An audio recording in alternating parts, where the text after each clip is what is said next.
Hello, and welcome to America in Focus, powered by the Center Square. I am Dan McCaleb, executive editor of the Center Square Newswire service.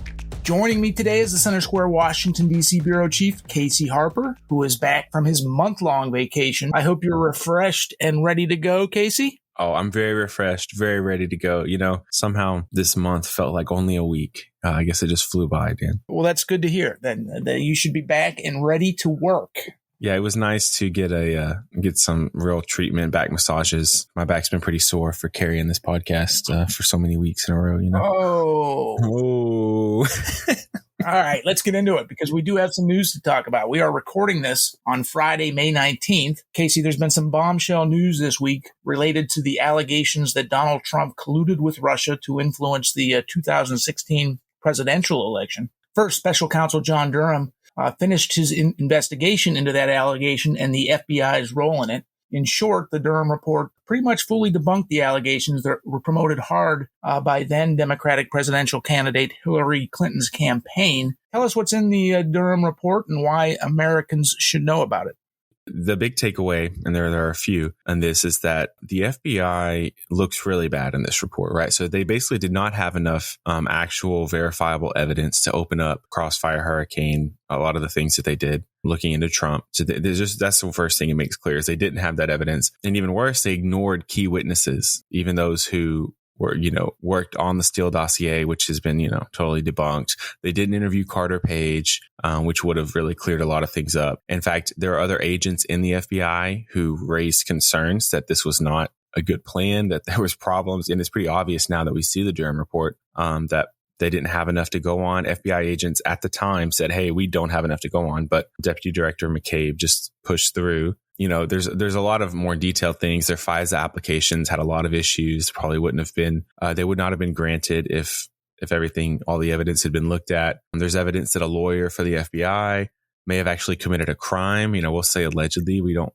totally know, but there's a lot of evidence on that. Then when the FBI found out, when it became more broadly known about these errors, the FBI was slow to remedy them or basically didn't do it at all. So Trump got really, I don't know what the word is, but screwed over on this. And the FBI, at least the leadership, kind of knew they were doing it, it seems. And those who raised concerns about it were just told to be quiet. And now the FBI doesn't look so good. Yeah, the Clinton campaign, the campaign of Hillary Clinton in advance of the 2016 pushed what's now known as the infamous Steele dossier, which alleged that Russia had information on Trump that could be used to influence him if he was elected president, which of course he was in 2016. And the allegations, or what the Durham report concluded, was that the FBI relied too much on this information provided by Hillary Clinton, which of course the campaign is political, and they didn't follow up on other evidence that would have shown that this evidence from the Steele dossier just wasn't true. I think Americans can take away from this that maybe some FBI investigations are more political than they are actually legitimate criminal investigations. Right. And that we've seen this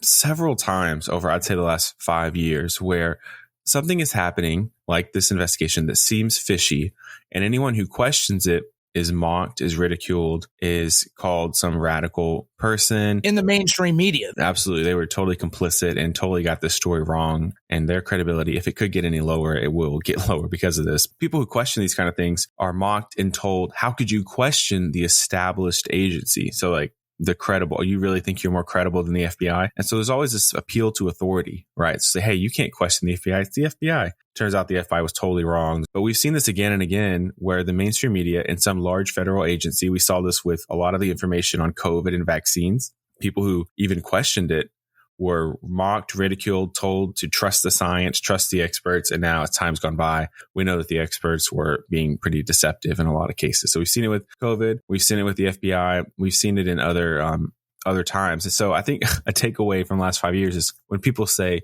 just trust the government. You have a few pretty recent examples to point to and say, well, I'm going to keep asking questions, and hopefully the media will start asking tough questions again too, which is what their job really is. You can lump the Hunter Biden laptop in there, which was sort of politicization in reverse, where they said that was Russian disinformation. And of course, that's proven not to be. Or when people said that social media companies were censoring conservatives, and that was kind of waved off as a silly conspiracy theory. Turns out that has been totally verified by the Twitter files. There's a lot of examples. Along the same lines, Casey, this week you covered a U.S. House Subcommittee on the weaponization of the federal government, a hearing that was held this week where some FBI whistleblowers testified. Tell us a little bit about that. Yeah, this is an interesting story. I believe we were the first to really have this story, and definitely with this angle. But Steve Friend, he testified before this committee. There's actually several former FBI agents who had basically said that they received retaliation from the FBI for being whistleblowers. And so they basically came forward and said, hey, there's some wrongdoing at the FBI, and they were punished. I reached out to the FBI, and of course,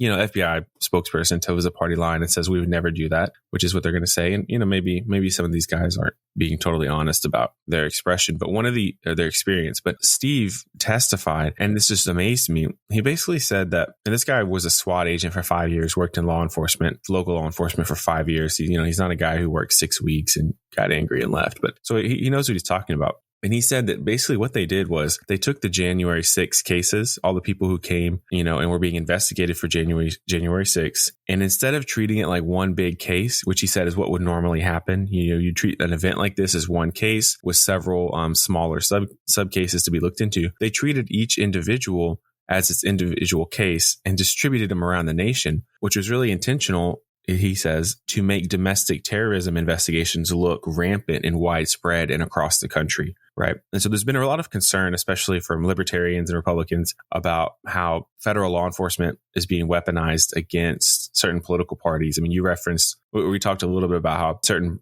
viewpoints were being silenced. The Department of Homeland Security just opened up this kind of counterterrorism, free speech watch group, right, that's going to be doing this kind of thing. So there's real concern about it. But he's saying basically that they intentionally manipulated the data to domestic terrorism look like this nationwide, widespread problem more than just a lot of people, more than an isolated incident. And of course, January 6th is its own issue, and I'm not going to belittle that, but it's one thing to have an isolated incident January 6th that needs to be dealt with. It's another thing to change how the data is processed to make it look like there are, dozens and dozens of these kinds of incidents happening around the country. So the bottom line, Casey, is the FBI has pretty much compromised itself and has a lot of work to do to regain the public's trust that its investigations are legitimate and not political. Exactly. Listeners can keep up with Casey's reporting on this topic and more at thecentersquare.com. For Casey Harper, I'm Dan McCaleb. Please subscribe, and thank you for listening.